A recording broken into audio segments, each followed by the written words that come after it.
Повлекување на измените на Законот за игри на среќа, кои се испратени со европско знаменце од влада во собрание и дебата со надлежните, што досега не е реализирана и покрај барањата.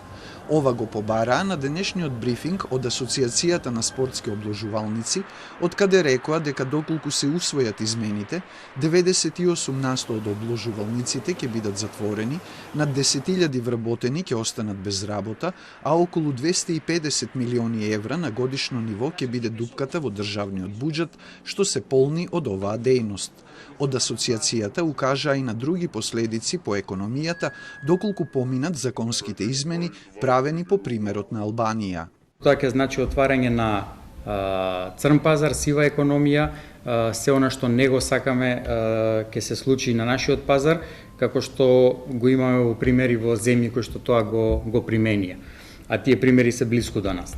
Двојно оданочување, зголемени давачки за отворање нови спортски обложувалници, укинување на игрите на среќа на интернет и создавање монопол од државата со формирање трговски друштва по принципот јавно-приватно партнерство се дел од законските измени што се неприфатливи за АСОМ.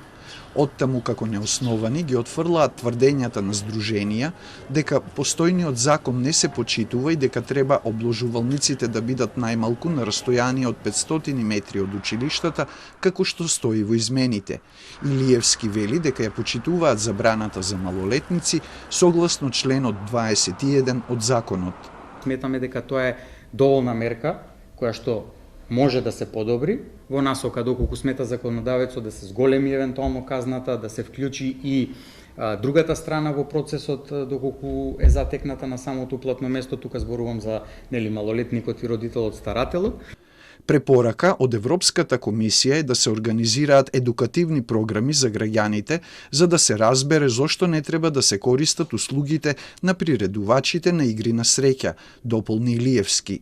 Носењето на законските измени со европско знаменце, евроамбасадорот Гир го протолкува неодамна како непотребно и апелира на дебата. Австрискиот амбасадор во земјава кажа дека измените се неуставни.